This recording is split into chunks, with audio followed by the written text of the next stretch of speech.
melhorar o Tem trânsito? promessa para tudo aqui em Jundiaí.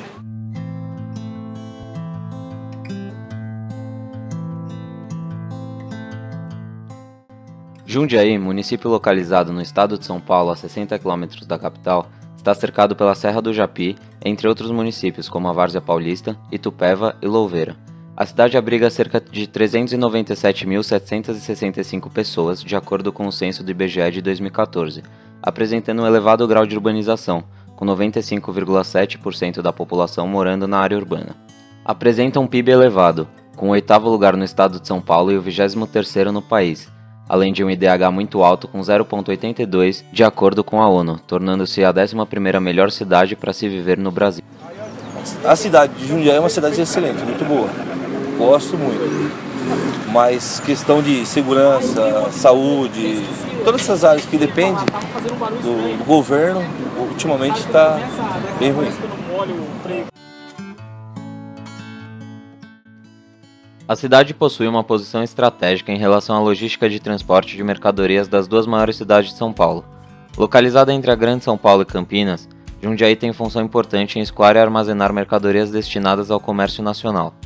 As duas principais rodovias de acesso à cidade de Jundiaí são a rodovia Anhanguera e a rodovia dos Bandeirantes, que atravessam a cidade de norte a sul, formando o maior corredor financeiro do país. É conhecido como Sistema Anhanguera-Bandeirantes. Outras rodovias também suprem a necessidade de acesso a Jundiaí, como a rodovia Marechal Rondon, rodovia Prefeito Hermenegildo Tonoli, a SP-332 e a SP-360. Um meio alternativo de acesso à cidade permanece sendo a ferrovia, vinda do terminal Barra Funda, que contorna o perímetro do rio Jundiaí. O maior problema que você melhoraria em Jundiaí?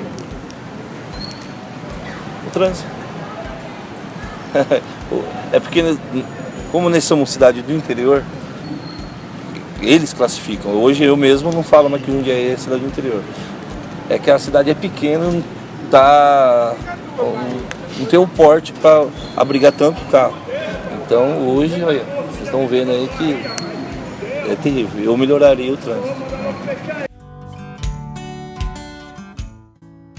O surgimento da cidade se dá a partir de 1615, quando os primeiros colonizadores chegaram. Historiadores alegam que a vinda de Rafael de Oliveira e Petronília Rodrigues Antunes, que, por motivos políticos, fugiram de São Paulo e refugiaram-se nos arredores, fundando a freguesia de Nossa Senhora do Desterro, posteriormente elevada à categoria de vila, em 14 de dezembro de 1655. A vila se origina a partir de 4 ruas centrais, chamadas de Rua Direita, atualmente a Rua Barão de Jundiaí, a Rua do Meio, atualmente a Rua do Rosário, Rua Nova, que atualmente é a Rua Senador Fonseca, e a Rua Boa Vista, que atualmente é a Zacarias de Góes. Em 28 de março de 1865, Jundiaí foi elevada à categoria de cidade. A partir da segunda metade do século XIX, a produção cafeeira ganhou força e isso promoveu o crescimento da cidade. Junto com o café vieram a ferrovia e as indústrias. A ferrovia Santos-Jundiaí foi inaugurada em 1867, em meio à crise do sistema escravista e início da busca por trabalhadores imigrantes. Os primeiros se instalaram na colônia Núcleo Barão de Jundiaí. O processo de industrialização de Jundiaí acompanhou as vias de circulação. Com isso, as indústrias se concentravam nas regiões próximas à ferrovia e às margens do rio Guapeva. Após um novo impulso industrial e a inauguração da rodovia Anhanguera, em 1948, mais empresas procuraram a cidade, aproveitando também a abertura da economia ao capital estrangeiro em 1950.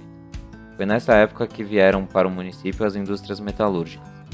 Nas ilustrações dos mapas, essa influência do crescimento industrial fica clara, mostrando que, primeiro, a cidade se concentrava na região central, atual centro histórico, onde há forte influência econômica.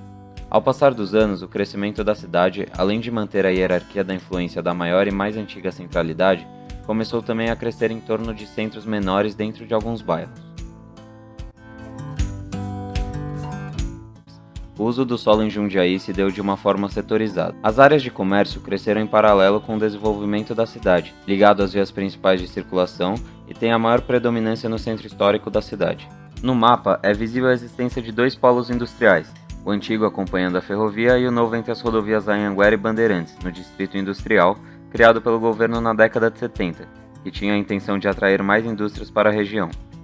As áreas residenciais se encontram ao redor das zonas comerciais e industriais, tendo aquelas mais próximas do centro as moradias de baixa e média renda, enquanto as mais afastadas da cidade são de um padrão maior, onde predominam-se os condomínios de alta renda. Na periferia, ligado a áreas não tão bem atendidas pelo comércio e serviços, é possível notar a presença de ocupações irregulares, como o Jardim Tamoio, Jardim Copacabana e Jardim São Camilo.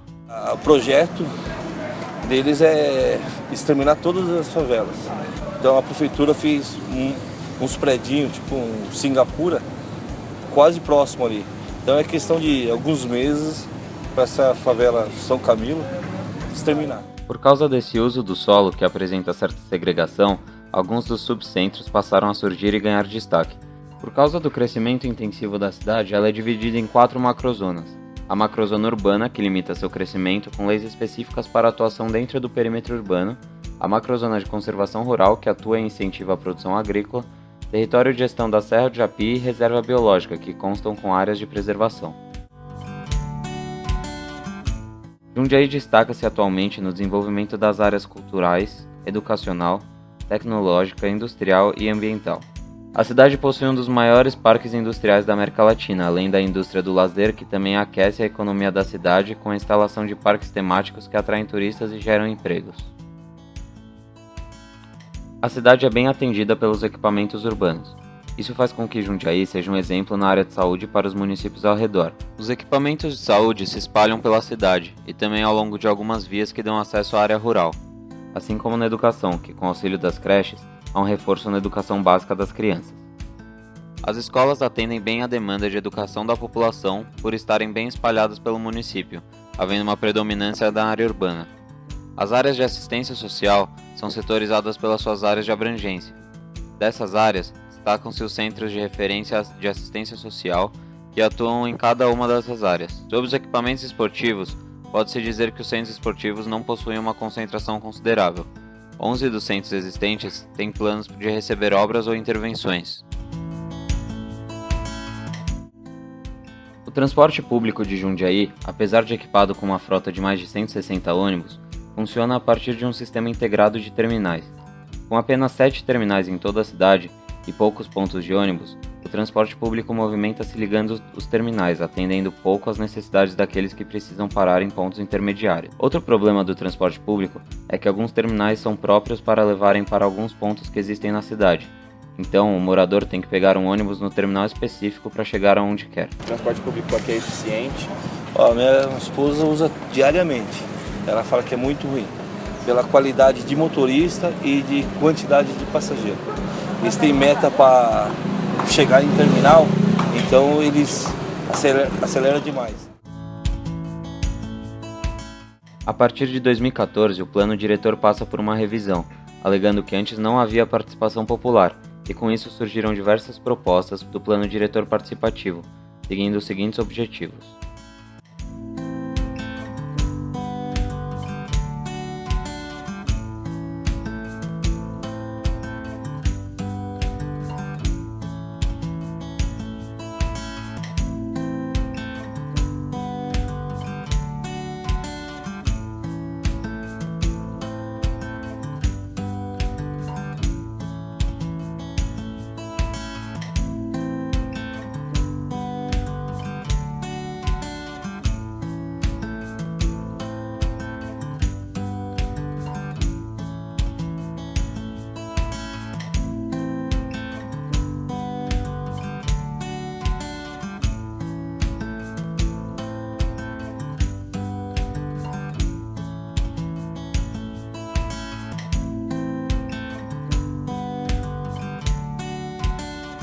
Além desses objetivos, são desenvolvidas novas propostas para a requalificação do centro da cidade, como o urbanismo caminhável, que foca em melhorar a caminhabilidade do centro, sendo implementadas e testadas através de intervenções temporárias nos espaços públicos e avaliadas pela própria população, e a proposta de desenvolvimento de 3 anéis viários para a melhoria do fluxo de carros pelos bairros da cidade. Devido ao crescimento desorganizado da cidade, o sistema viário foi comprometido por não acompanhar tal crescimento. Isso fica claro com o constante trânsito na região central, devido às suas vias estreitas e com o frequente conflito entre automóveis e pedestres. Pelo fato de estreitas calçadas agravando esse problema, a passagem de ônibus intermunicipais é dificultada pelo conjunto da situação. Com o constante crescimento da cidade, que linearmente chegou ao seu limite da macro-região urbana, a cidade não tem mais para onde crescer, notando-se uma tendência já iniciada para a verticalização de Jundiaí.